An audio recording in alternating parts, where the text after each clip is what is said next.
नमस्कार, मैं हूं हरबंस नागोके। आज के सीधे प्रसारण में एक बार पुनः बात होगी कुछ अजब-गजब बन चुकी जम्मू कश्मीर की लोकसभा की सीटें। अब साथ-साथ इस अजब-गजब की सीट का नाम पाने वाली अनंतनाग राजौरी पुंछ लोकसभा की सीट पर आहिस्ता-आहिस्ता कश्मीर घाटी की और 2 सीटों पर भी कुछ ऐसी ही अजब-गजब की स्थिति बनी हुई है। इस सीधे प्रसारण में इसी के बारे में आप दर्शकों को इसी तभी मीडिया के माध्यम से मैं आपको अवगत करवाऊंगा। बात अगर हम करते हैं जिस तरीके से चुनाव आयोग ने कुछ नए इतिहास बनाए जो अब सदियों तक याद रहेंगे, ये कि कैसी जो सीट बनाई गई परिसीमन की रिपोर्ट में कुछ अलग-अलग जिलों को अलग-अलग स्थानों के साथ जोड़कर, जिसमें जम्मू और कश्मीर एक ही जैसा लगे, आज तक यही होता रहा है। 3 सीटें कश्मीर की, 2 सीटें जम्मू की, मगर इसमें एक नया चुनाव आयोग ने जो एक फैसला लिया और वो फैसला एक इतिहास बन चुका है कि जम्मू कश्मीर की जो जम्मू डिवीजन की 2 सीटें हैं, 2 जिले हैं राजौरी और पुंछ। पहले वो जम्मू पुंछ लोकसभा की सीट पर होते थे, अब दोनों ही सीटों को कश्मीर घाटी के साथ मिला दिया गया दक्षिण कश्मीर के जिले में शोपियां और अनंतनाग में। जम्मू से श्रीनगर जाने के लिए 2 मुख्य मार्ग होते हैं। एक जम्मू श्रीनगर राष्ट्रीय राजमार्ग होता है, बनिहाल के आगे जो जवाहर टनल शुरू होती है। जम्मू डिवीजन से आप चलें, जैसे जम्मू डिवीजन को पार करते हैं, लास्ट लेग जो होती है वो आपकी इधर होती है। जैसे ही आप जवाहर टनल में जाते हैं तो वो आगे कश्मीर घाटी आ जाती है।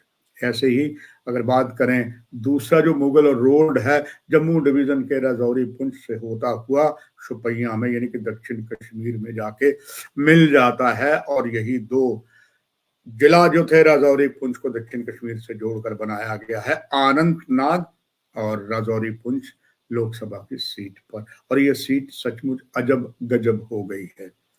बात सबसे पहले हम आपके लिए रखेंगे इसी लोकसभा की सीट पर, और यहाँ पर 18,29,000 के करीब मतदाता हैं। 18 विधानसभा की यहाँ सीटें हैं जो इधर इस लोकसभा की हैं। ये बहुत ही संवेदनशील सीट मानी जा रही है, क्योंकि 18,29,000 मतदाताओं में सबसे बड़ा जो प्रभुत्व है जम्मू कश्मीर के बहुसंख्यक समाज यानी कि मुस्लिम समुदाय का है। इसमें एक तरफ से जहां पर गुज्जर समुदाय है, दूसरी तरफ से पहाड़ी समुदाय है, और तीसरी तरफ से कुछ कश्मीरी मुस्लिम उनका भी समुदाय है, और साथ ही साथ कुछ हिंदू संख्यक जो जम्मू कश्मीर में अल्पसंख्यक होते हैं उनका यहाँ पर प्रभाव है। मगर सबसे अधिक प्रभाव है वो जम्मू कश्मीर के बहुसंख्यक मुस्लिम समाज का है, और इसीलिए हर एक की कोशिश यही रही है कि हम यहाँ पर अपना एक मुस्लिम कैंडिडेट उतारें। इसी सीट पर सबसे ज्यादा ऊंपा तब थी कि यहाँ पर काफी ज्यादा जो है, चाहे हम बात साउथ कश्मीर के जिला शोपियां या अनंतनाग की बात करें, या हम बात करें जिला जम्मू डिवीजन के जिला राजौरी पुंछ में, जहाँ गुज्जर समुदाय के साथ साथ यहाँ पर काफी ज्यादा पहाड़ी समुदाय है, उसमें अधिकतर मुस्लिम समाज के हैं और कुछ जो है वो हिंदू समाज के हैं। यानी कि प्रभुत्व जो है इस लोकसभा सीट पर अगर है तो वो है मुस्लिम समुदाय का। इसलिए हर पार्टी चाहती थी यहाँ पर हम अपना एक मुस्लिम उम्मीदवार उतारें। ये बात भी छुपी नहीं कि जम्मू कश्मीर में कुछ ऐसे नए राजनीतिक दलों का उदय हुआ है। कहा जाता है उनके पीछे जो है वो भारतीय जनता पार्टी का ही हाथ है। हालांकि एक समय ये था, ये भी कहा जाता था जब पीडीपी का गठन हुआ, ये भाजपा नहीं करवाया है, और शायद वो बात सच भी हुई। तब नेशनल कॉन्फ्रेंस को पराजय का मुंह जो है विधानसभा के पिछले जो चुनाव हुए थे 2002 में, वो खानी पड़ी। उसका कारण यही था, कहा यह जाता है कि पीडीपी जो है वो एक तरीके का बीजेपी का प्रोडक्ट थी, मगर इसके बाद पीडीपी कुछ ऐसे बात की कि वो कश्मीरियों के दिल में समा गई। उन पर अगर एक टैग लगा था कि they are with the BJP, वो आहिस्ता आहिस्ता उतर गया। और हाल ही में जब लोकल बॉडीज का पंचायत के चुनाव हुए, जो एक नया गुप्तकार गठबंधन बना, 3 और 6 हिंदी का अंक आप देखें आपस में मिलते नहीं, या उल्टा पुल्टा 6 और 9 69 की बात करें, वो भी आपस में नहीं मिलते। ये उल्टे पुल्टे हैं। जग जाहिर है कि पीडीपी और नेशनल कॉन्फ्रेंस के अंदर यही आंकड़ा है। एक समय, लंबे समय तक कांग्रेस में रहे मुफ्ती मोहम्मद सैयद, जो कांग्रेस के प्रधान भी रहे हैं, मंत्री भी रहे हैं, वो जब नेशनल कॉन्फ्रेंस का गठबंधन कांग्रेस से राजीव गांधी ने किया, वो कांग्रेस को छोड़ गए थे। यानी कि इतने आपस में कट्टर राजनीतिक दुश्मनी थी। मगर एक समय आया कि जब देखा सत्ता, क्योंकि सत्ता चीज ही ऐसी है, कब कौन दुश्मन है, कब कौन अपना है, कोई पता नहीं लगता। और गुप्तकार अलायंस इसका सबूत था। वो काफी कुछ कर गया, मगर आपसी मतभेद तो चलते रहे। अब ये उम्मीद थी कि जम्मू कश्मीर में विधानसभा के चुनाव होंगे, वो नहीं हुए। अब आगे लोकसभा के चुनाव में हर एक ये कह रहा था कि लोकसभा के चुनाव होने चाहिए, विधानसभा के चुनाव होने चाहिए। धारा 370 जो ऐसे हटाई गई, यहाँ पर हमें जो विशेष दर्जा दिया गया वो समाप्त कर दिया गया, और जम्मू कश्मीर को राज्य की जगह यूटी बना दिया गया। इस पर काफी ज्यादा जो है नाराजगी, आक्रोश जो सभी कश्मीर के राजनीतिक दलों का था। हालांकि हकीकत तो ये भी है, भाजपा के अधिकतर यहाँ जो कार्यकर्ता थे, नेता थे, उनमें भी काफी ज्यादा विरोध था। कि खास करके भारतीय जनता पार्टी की बात करें तो कहते हैं ना खुदा मिला ना विशाले सनम। 370 तो टूट गई, पर जम्मू के हाथ में कुछ नहीं आया। और जम्मू की जनता को इस बात का बहुत आक्रोश है कि उनको सबसे बड़ी उम्मीद थी, वो थी प्रदेश भारतीय जनता पार्टी से, कि उनके दुख दर्द पर मरहम लगाएंगे, नहीं लगा। हजारों सैकड़ों जहां कर्मचारी थे, उनको सही प्रबंध जॉब नहीं मिल सका, कईयों का जॉब चला गया, और कई भर्तियों में जमकर धांधली हुई। और ये कह लीजिए कि आसमान से गिरा खजूर पर अटका की कहावत जम्मू वासियों के साथ याथार्थ हो गई।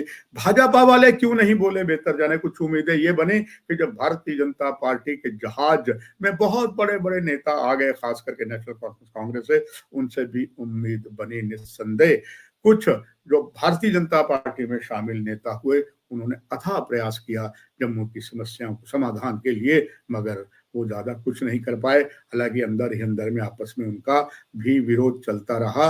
ये बात अलग है कि ऑन द रिकॉर्ड कोई नहीं कहता, हम जब भी जाएं आप खुद देखते हैं, उसमें बहुत कुछ बातें पता लग जाती है। खैर, अब इसके बाद जब लोकसभा के चुनाव होते हैं, तो जम्मू की 2 जो डिवीजन की सीटें थी, कठुआ और जम्मू, इनमें दोनों में पुराने उम्मीदवार उतारे गए। और सब सच्चाई तो यही है, इसे आप इनकार नहीं कर सकते।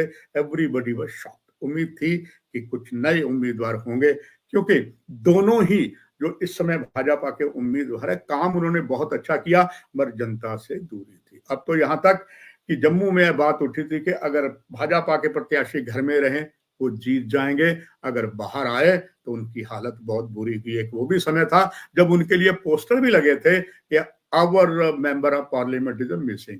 यहां तक कि उन्होंने लोकसभा को भी गुमराह तब किया था जब यहां पर एक मांग की थी, कि यहां पर मांग की गई थी कि जो एम्स बना है विजयपुर में, वहां तक मेट्रो चलाई जाए। हालांकि ऐसा कुछ भी नहीं था। निस्संदेह पूरी तरीके से एम्स के डायरेक्टर डॉक्टर शक्ति कुमार गुप्ता, उधर से आईआईएम आईआईटी के बॉस यही कह रहे हैं कि यहाँ से एक लाइन चलनी चाहिए, ये मेट्रो खास करके आईआईएम आईआईटी एम्स तक जानी चाहिए।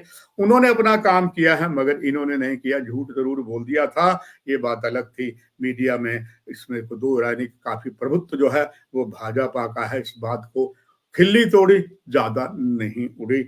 और इसलिए कई और बातें थी, इसलिए भी अब भाजपा के लिए सबसे बड़ी बात है, दोनों ही सीटों पर अगर बात करें, वो जम्मू की सीट पर एक बार पुराने कांग्रेस के धुरंधर नेता श्री रमन भल्ला, जिनके बारे में एक हकीकत है, शायद वो सोते भी कम होंगे। जहां कोई बात हो, कोई दर्दनाक घटना हो, कोई अन्याय हो, तो अगर आप देखेंगे राजनीतिक दल के नेताओं में अगर वो सबसे पहले हैं तो रमन भल्ला ही हैं। यहाँ तक कि कहा जाता है कि जम्मू की बात को छोड़कर अगर जम्मू की हम बात करें, प्रमुख कुछ ही शमशान घाट है, शास्त्री नगर है, जोगी गेट है, छन्नी हिम्मत है, वहां पर आपको भल्ला जी नड़ोई में जरूर मिल जाएंगे। यही बस नहीं, हर जगह जाते हैं। हालांकि इस जम्मू डिवीजन में बहुत से शमशान घाट हैं, कब्रिस्तान हैं, मगर भल्ला इसमें चाहे वो पराजित हो गए, उनका आज भी जनता से संपर्क नहीं टूटा। वो संपर्क किसी भी तरीके से, मैं विश्वास भरे शब्दों में, ना कहूं से दोस्ती ना कहूं से बैर की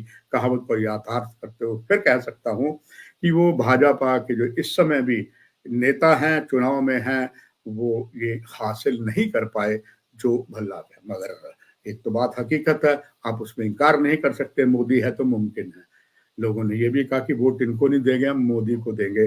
मगर दूसरी तरफ जहां पुंछ में ऐसी जम्मू, पहले हम जम्मू पुंछ कहते थे, अब हम कहते हैं जम्मू रियासी लोकसभा की सीट है, उसमें भी कहते हैं अब ये घर रहे यहाँ के प्रत्याशी, वो जीत जाएंगे, बाहर निकले तो उनको इतने सवाल दागने पड़ेंगे कि मुश्किल हो जाएगी। और इसमें भी कोई संदेह नहीं कि वो वर्किंग जो जर्नलिस्ट हैं, श्रमजीवी पत्रकार हैं, उनसे बचते फिर रहे हैं। वो कहते अपनी बात तो बताइए, हम आपकी बातों को पहुंचाएंगे, मगर उनसे सामना नहीं करना चाहते हैं, क्योंकि उन्हें डर है कि अगर मैं कोई ऐसे वर्किंग जर्नलिस्ट स्पष्टवादिता करते उनके सामने आ गया, आप छोड़िए लाइव पर जैसे मैं आपके सामने हूं, वो महाशय तो आपको रिकॉर्डेड इंटरव्यू भी करने से कतरा रहे हैं, क्योंकि उन्हें डर है कहीं गड़बड़ ना हो जाए। ऐसी कुछ पहले घटनाएं हुई हैं। हाँ, जो उनके अपने चहेते हैं तो स्वाभाविक बात है, हर कोई चाहता है उसकी अच्छाई निकले। मगर प्रजातंत्र के चौथे प्रहरी का काम है नॉर्थ ईस्ट वेस्ट साउथ, चार दिशाओं की बात करनी। और वही मेरा जो एक भाव है, मेरा एक उद्देश्य है, ना कहूं से दोस्ती ना कहूं से बैर। अब बात अब अगली बात जो हमें अगर बात करें जो सीट उधमपुर कठुआ की है, उसमें बड़ा आसान था डॉक्टर जितेंद्र सिंह के, इसमें कोई शक की बात नहीं कि डॉक्टर जितेंद्र सिंह ने विकास के बहुत बहुत काम कराए हैं, इससे कोई कतई इंकार नहीं कर सकता। मगर दूसरी तरफ सच तो ये भी है कि जनता के साथ उनकी दूरियां बहुत ज्यादा हैं। अब ये जो बात विकास कराया है, अब कहते हैं हमने वोट तो मोदी को देना है, और वहां पर एक समय उनको सपोर्ट करने वाले चौधरी लाल सिंह, जो एक समय में पिछले जो चुनाव में जो हुए थे, उन्होंने डॉक्टर जितेंद्र सिंह की सपोर्ट की थी, क्योंकि उनको वो सीट कांग्रेस को उन्नी मिली थी। उनसे फिर लाल सिंह से धोखा हुआ, हालांकि लाल सिंह से एक धोखे नहीं हुए, धोखे उनसे बहुत ज्यादा हुए हैं।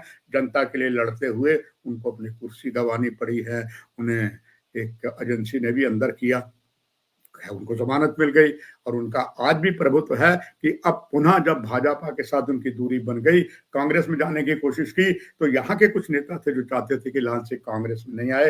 ये बात तब की है, ज्यादा दूर की नहीं है। जब यहाँ पर राहुल गांधी की यात्रा थी, तो कठुआ में सबसे ज्यादा जो वेलकम करना था, उसमें जो ज्यादा समर्थक थे वो लाल सिंह की थे, मगर लाल सिंह को कईयों ने आगे नहीं आने दिया। और शायद इसी बहाव में इस कान शायद पतले हो गए राहुल गांधी के, उनको आने नहीं दिया। मगर कहते हैं सुबह का भूला जो शाम को घर आ जाए, उसे भूला नहीं कहलाते। कांग्रेस ने अपनी गलती मंजूर की और उन्हें कांग्रेस में लाए, और एकाएक आप कहें कि इस समय का राजनीतिक सबसे बड़ा महाभारत है, सबसे बड़ा राजनीतिक दंगल है, तो वो इसी सीट पर है। एक तरफ लाल सिंह है, दूसरी तरफ डॉक्टर जितेंद्र सिंह है, और तीसरी तरफ वो शख्सियत है जो एक समय कांग्रेस में एक धुरंधर नेता माने गए हैं, और जन्मे भी जम्मू के हैं, गुलाम नबी आजाद।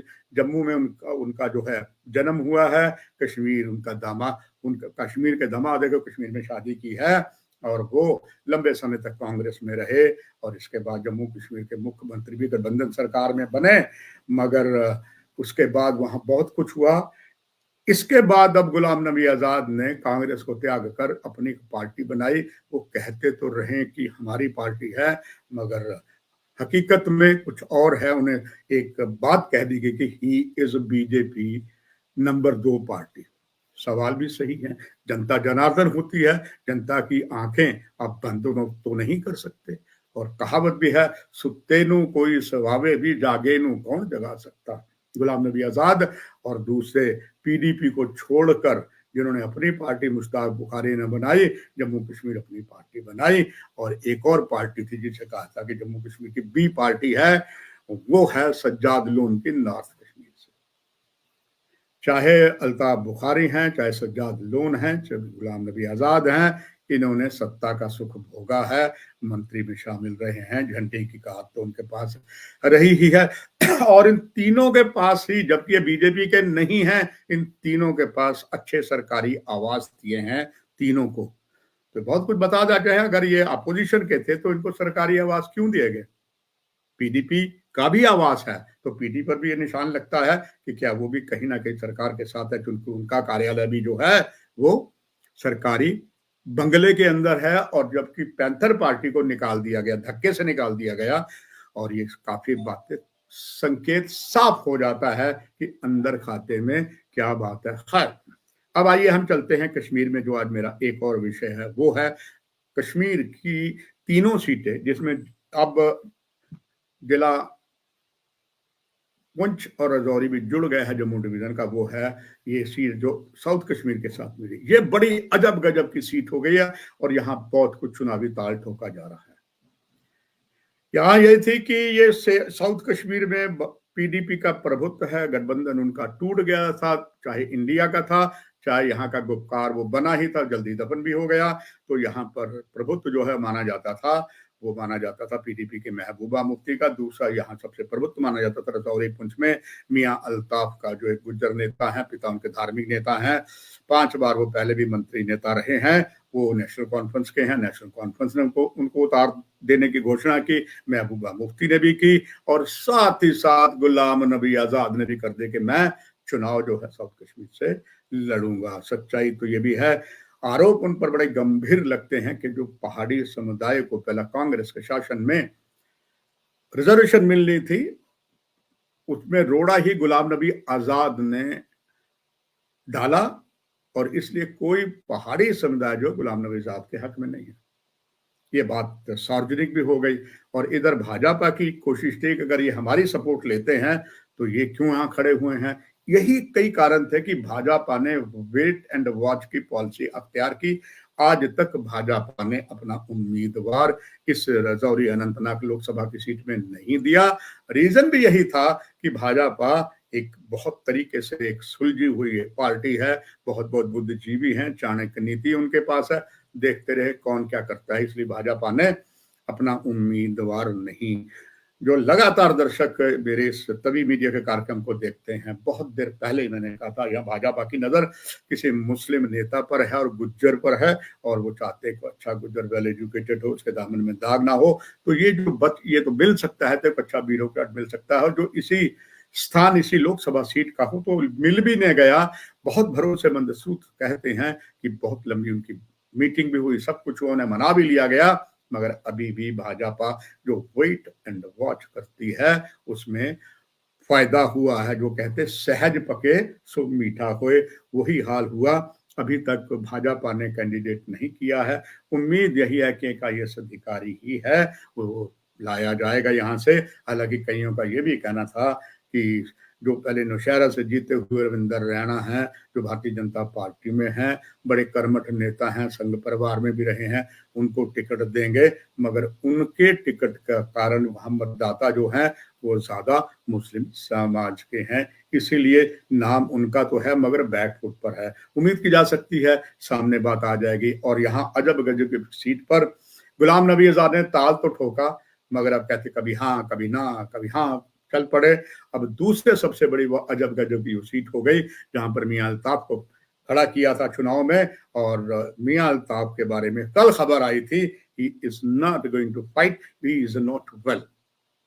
हमें इस अभिमान है अपनी पत्रकारिता पर, हमने बात सबसे पहले कल बताई, और इसका ये तो मैं सीधा प्रसारण कर रहा हूँ। पहले जो सीधा प्रसारण नहीं होता, हम रिकॉर्डेड करते हैं, हम स्टूडियो में रिकॉर्ड करता हूँ, फिर हमारे एडिटर आपको कुछ एडिटिंग करके कुछ अलग अलग दृश्य भी डालते हैं, वो डाला था। और तब ये पूरा हमारा तैयार था कार्यक्रम कल का, मगर तभी मियां अल्ताफ का एक बयान आ गया जो सब वायरल हुआ कि ना जी मैं तो चुनाव में बीमार था, मेरी हालत खराब थी, डॉक्टरों ने मुझे किया। वो आप कल देख चुके, हमने अपना दायित्व निभाया, पहले मैंने अपना कार्यक्रम देखा, जैसे मियां अल्ताफ का वो वीडियो वायरल हुआ, दर्शकों ने हमारे तभी मीडिया में भी देखा, और इसके बाद जब ये और सार्वजनिक हुई तो कहाँ रुक सकते थे। उमर अब्दुल्ला वो सीधा श्रीनगर से, श्रीनगर को सेंट्रल श्रीनगर कहा जाता, वो चले वहां से गांदरबल के कंगन जहां पर मियां अल्ताफ रहते हैं और उनसे मिले। उन्होंने यही उमर अब्दुल्ला ने मीडिया को कहा, कुछ ऐसी अफवाहें तो मैं फौरन आया, मगर बात ये निकल रही है कि मियां अल्ताफ ने तो कहता मुझे जॉन्डिस हुआ, सच में जॉन्डिस हुआ। उनका जो सामने चेहरा आया वो साफ बता रहा था कि वो परेशान हैं, बीमार हैं, क्योंकि असली नकली जो बात है आपका चेहरा बता देता है। मियां अल्ताफ का चेहरा उतरा हुआ था, ये बात उनकी सही थी कि उनको जॉन्डिस हुआ है। और ये भी उसने कहा डॉक्टरों ने मुझे रेस्ट करने के लिए कहा, तो शायद ये पता लगा मैं कैसे फार्म भर सकता हूँ, रजौरी कोई बाई रोड तो जगह है नहीं, पूरा पहाड़ी क्षेत्र है। तो जब मियां अल्ताफ के घर उमर अब्दुल्ला पहुंचे तो उन्होंने कहा उनकी सेहत ओके है, नहीं है, ये बात सही है, आज भी वो हमारे उम्मीदवार हैं, यदि वो ना करते हैं तो हम देखा जाएगा। ये नहीं कि अभी पाक की स्थिति है, अजब गजब की सीट है। डॉक्टरों ने मियां अल्ताफ को 6 सप्ताह आराम करने की बात की है। 19 अप्रैल को लास्ट डेट ऑफ नॉमिनेशन है। आइए इसके बाद चलते हैं आगे और 2 लोकसभा की सीटों में जहां बड़ी असमंजस की स्थिति कुछ अजीब सा हो गया, खास करके नेशनल कॉन्फ्रेंस को। नेशनल कॉन्फ्रेंस का गढ़ जो है, अगर माना जाता है, चाहे शेख अब्दुल्ला थे, फारूक अब्दुल्ला थे, उमर अब्दुल्ला थे, ये सेंट्रल कश्मीर के जिला श्रीनगर और गांदरबल में हुआ करता था। अब यहां पर उम्मीदवार जो डॉक्टर फारूक अब्दुल्ला होने थे वो नहीं थे, उमर अब्दुल्ला भी यहां से नहीं थे। उमर अब्दुल्ला चले गए बारामूला में। बताया जाता है, सूत्र बताते हैं, बारामूला में उनके जाने का मकसद ये था कि बारामूला से 2 और उम्मीदवार नेशनल कॉन्फ्रेंस के, दोनों पूर्व मंत्री थे और दोनों चाहते थे टिकट दिया, दोनों में क्लैश होने के प्रबल चांसेस थे, इसीलिए अपनी कुर्बानी जो है उमर अब्दुल्ला ने दी। हालांकि एक कल साक्षात्कार में उन्होंने कहा, जब उनसे वंशवाद की को बात की गई तो एक पत्रकार ने यह भी सवाल दागा कि क्या आप अपने राजनीति में क्या अपने बेटों को लाओगे, तो उसने कहा क्रिकेटर का बेटा क्रिकेटर हो सकता, व्यापारी का बेटा व्यापारी हो सकता, मेरे दादा पॉलिटिशियन थे, मेरे पिता पॉलिटिशियन थे, मैं अगर मेरा बेटा आ जाए तो what is harm in it. बहुत अच्छी उम्र की बात है और उम्र के बाद का सभी सम्मान करते हैं, यानी कि बहुत सी राहें खुली हैं, मगर एक नया इतिहास से बना रही है जो इस बात को संकेत करती है कि जम्मू कश्मीर की राजनीति को आसानी से नहीं समझा जा सकता। मगर एक दूसरी बात ये भी सच है कि जो भाजपा की रणनीति है वो चाहे अब काफी उनको मुश्किल आ रही है, मगर मोदी है तो मुमकिन है, तो हो सकता नए इतिहास बने। और सब कुछ डिपेंड होता है, आज भी वक्त जो मतदाता है ईवीएम में से बटन दबाना है वो खामोश है। इसी के चलते हमने अपना दायित्व निभाते हुए जम्मू पुंछ और भी निर्दलीय उम्मीदवार हैं उनके भी इंटरव्यू आपके लाए हैं, उनके मन में क्या है। हालांकि निर्दलियों को जीतना इतना आसान नहीं होता, मगर कहते हैं मोहब्बत और जंग में, सियासत में सब कुछ जायज होता है। आज के दिन, छुट्टी का दिन भी बाबा राव भीमकर अम्बेडकर जी का बहुत बड़ा दिन है, हम उन्हें भी शत शत नमन करते हैं और इस कार्यक्रम की यही समाप्ति करते हैं। आपसे पुनः वचन देते हुए, ना काहूं से दोस्ती ना काहूं से बैर की कहावत यथार्थ कर रहा हूं, करता रहूंगा। नमस्कार।